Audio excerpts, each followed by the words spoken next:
Je m'appelle Joëlle Épée Mandinguet. Je suis autrice de bande dessinée à la racine et mon nom d'autrice c'est Elions. Camerounaise de nationalité, guinéenne de résidence. Et j'ai créé un festival de bande dessinée qui s'appelle Bilili BD Festival, qui est basé au Congo-Brazzaville avec sa toute première extension ici en Guinée-Conakry. Quand on m'a parlé du projet Passerelle, je me suis dit génial. Pourquoi? Parce que n'étant pas guinéenne et n'étant pas française, je fais le pont. Quand j'ai vu l'expo, je me suis dit wow, c'est marrant comment ils l'ont fait, parce que moi la passerelle je la voyais horizontale, un pont. Et l'expo elle est suspendue avec des fils de pêche, donc ça a un côté flottant et flottant dans le vide. Et moi ça m'évoquait l'inconnu, ça m'évoquait le fait de partir de sortir de sa zone de confort pour l'inconnu. Je voyais cette ligne noire et je voyais que l'expo était en serpentin, ce lien qui créait une chronologie dans la lecture des profils. C'était assez conquête de nouveaux territoires pour moi parce que les profils avec lesquels je devais travailler, beaucoup ne connaissaient plus la bande dessinée. Il fallait donc que je conçoive une œuvre qui soit très digeste pour eux et qui leur permettra à ce moment-là d'en parler avec plus de simplicité à d'autres. Les gens qui vont se dire « ouais, non, mais la BD, c'est pour enfants », non. La plupart de mes profils ne sont pas des enfants. Dans ces parcours-là, moi, j'ai éprouvé assez de plaisir à écouter les parcours puisque ça m'a fait voyager. J'étais à l'intérieur du pays pour certains parcours, dans le Fouta. Et moi, je sais que le Fouta, c'est le château d'eau d'Afrique de l'Ouest. Donc moi, je voyageais avec le fonio. Ce sont des aliments que je n'ai pas chez moi. Donc, à mon petit niveau, je voyageais automatiquement en écoutant les parcours. Même le voyage émotionnel, le fait de se détacher de sa zone de confort pour aller dans un territoire qu'on croit connaître, mais au final qu'on ne connaît pas. J'ai eu à raconter les parcours de personnes qui découvraient l'hiver. Et moi, ça a connecté avec moi la première fois que je suis allé à l'étranger, où je fantasmais la neige jusqu'à ce que je me souvienne que non, c'est de la glace qui fond et c'est de l'eau froide. Donc, c'est un peu comme ça que je connectais avec les profils. Les Guinéens, ils sont super amoureux de leur pays, quoi. Ils sont patriotes, mais de fou. Ils partent, mais très souvent avec la notion de « je dois revenir mettre ma pierre à l'édifice. Qu'est-ce que je peux apporter à mon retour ?» Tout le monde n'a pas l'envie de rentrer dans son pays quand il a l'opportunité de sortir. Et avec les profils alumni que j'ai eu à interroger, tous avaient envie de revenir. Il y a eu 2 profils qui m'ont choqué parce que le premier a tout fait pour revenir pendant la crise Ebola. Et là, tu te dis, ouais, bon, il y a une crise, les gens sont en train de crever par pack de 12, tu reviens pas. Mais non, la personne avec une hâte, c'est revenir, transmettre son savoir pour qu'on puisse véritablement créer le protocole qui permettrait de sauver des vies. Ça, c'est le premier cas. Et le deuxième cas, c'était le Covid.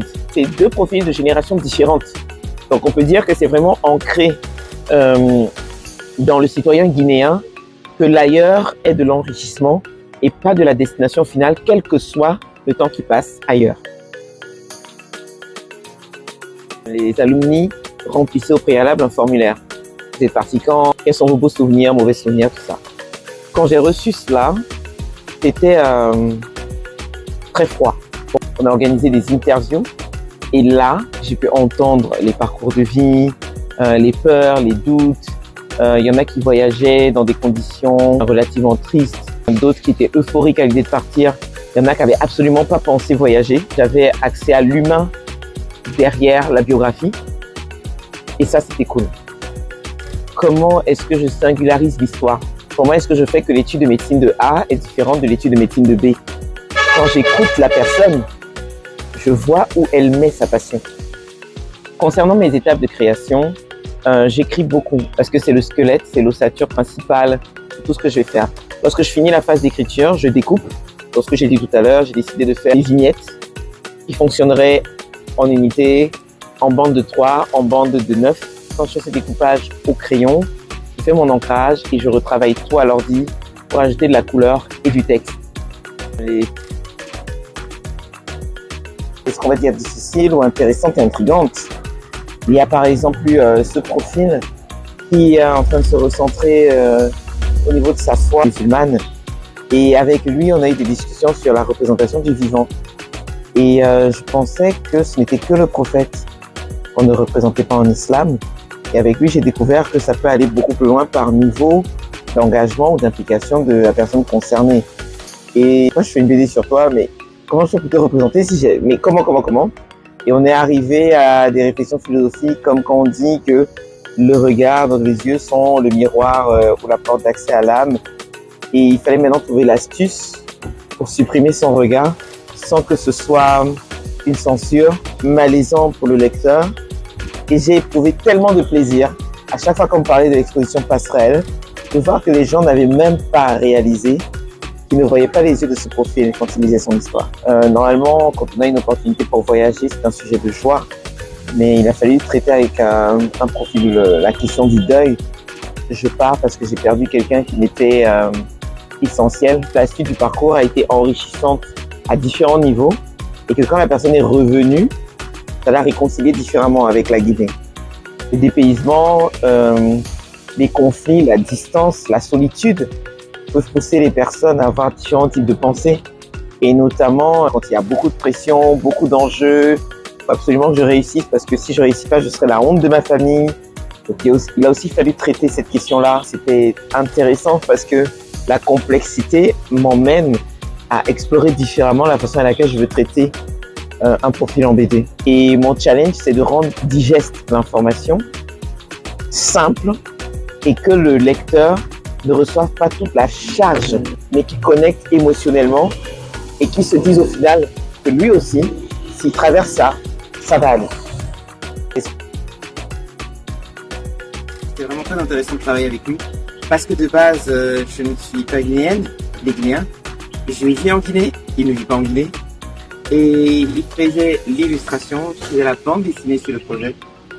Et on n'a pas la même façon d'aborder la couleur, d'aborder le style graphique au sens large. On a beaucoup échangé, on a bien accroché.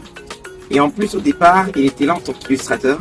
Mais en discutant avec lui, je me suis dit, mais non, ton parcours, il est trop bien, c'est bien que c'est un des profils, enfin, super intéressant son parcours. Et inspirant aussi.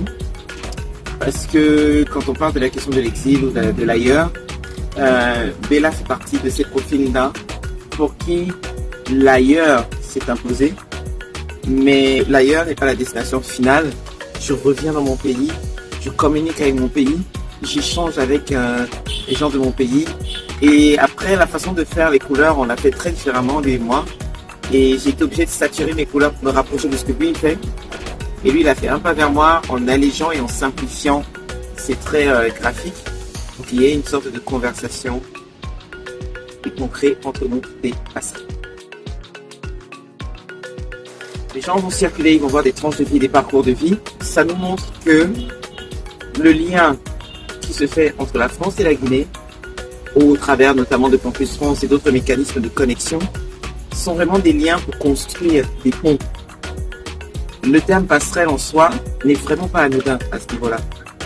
Parce qu'on crée des ponts entre des personnes qui ont des envies, qui n'ont peut-être pas la compétence dans le pays où ils sont, qui vont acquérir la compétence et qui vont rentrer. Cette expo-là a le mérite de mettre en avant et de montrer des parcours comme ça d'expats